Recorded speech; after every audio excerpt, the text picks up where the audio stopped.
In 1920, two men began an interesting journey together that would forever shape the nature of electric motors in the United States and eventually the entire world. These two men were not only good friends, but most importantly, solid business partners. The men in question were Edwin C. Ballman and Mr. Emil Dewar. Edwin was a brilliant young graduate from Washington University that had honed his craft in electric engineering and emerged victorious with a Bachelor of Science degree. Distinguished and eager to put his skills to the test, he struck a partnership with the master machinist in metalworking, Mr. Dewar. The two men had initially been co-workers at Wagner Electric Company and then moved on to St. Louis Electric Company. While the two had not worked together, they were well acquainted with one another and each respected the other's skill, experience, and knowledge. Both were extremely ambitious, so they decided to build something revolutionary together.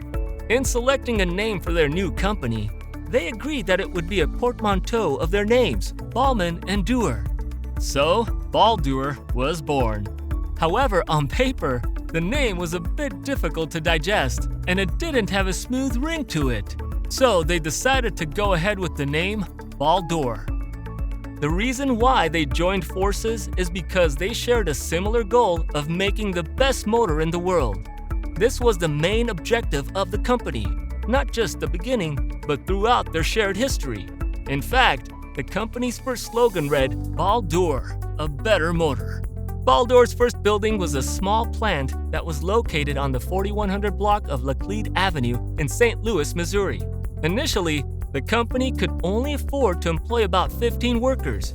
At that time, the company focused on manufacturing single-phase repulsion induction motors.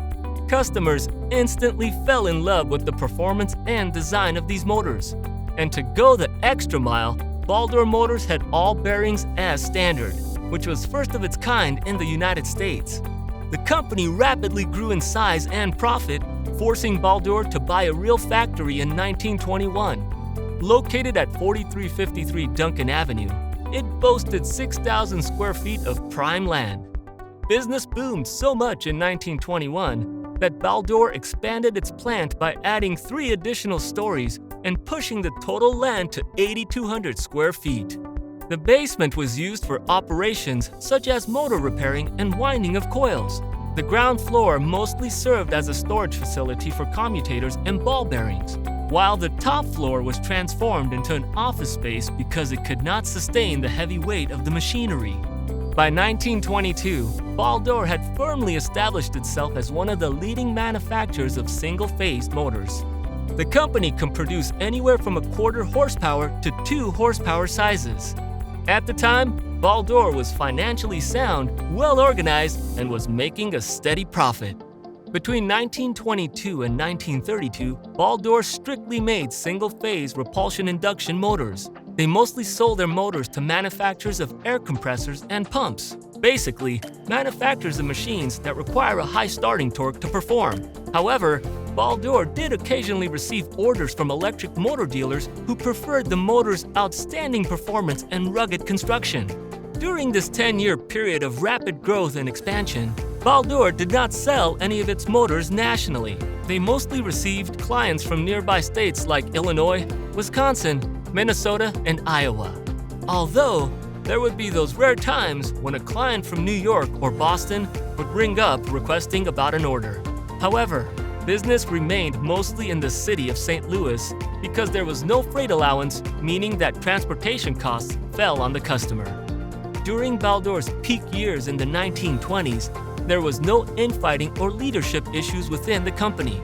In fact, under the direction of its first group of officers, the company made a steady profit and continued to add new products to its production line, as well as increase its sales through the better years and all the way to 1929. Unfortunately, the Great Depression of 1929 to 1933 caused a massive dent in the sales and prosperity of Baldor, and this would be the beginning of the major separation between controllers within the company.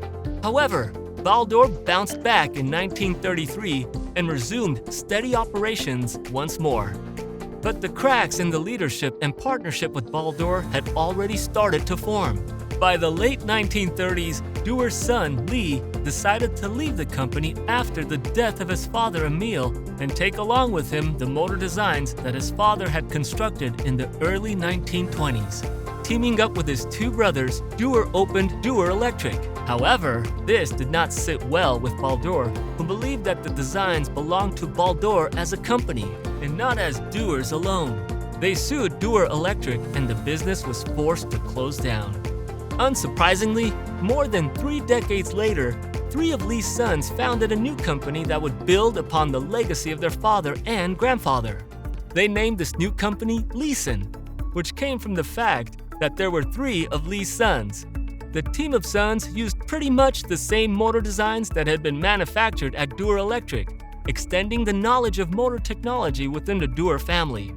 In fact, it's safe to say that the Dewar family is well associated with creating efficient electric motors, a sort of tradition that is passed on from one generation to another.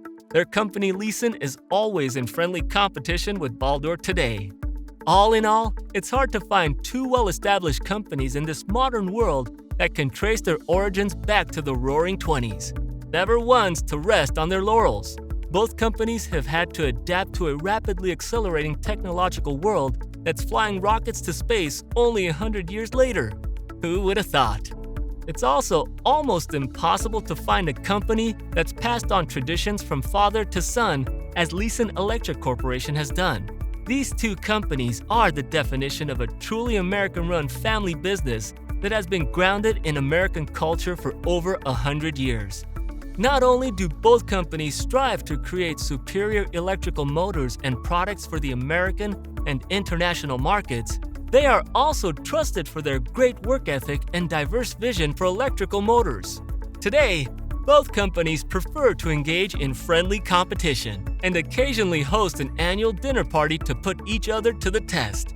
Employees from both companies say that these dinner parties are some of the best they've ever had, and both companies know how to put on a show. And with that being said, we've come to the end of the video. Let us know in the comment section down below what you think of the history between Baldor and Leeson. Don't forget to leave a like, subscribe to the channel, and click on the notification bell to get up to date on every video we post.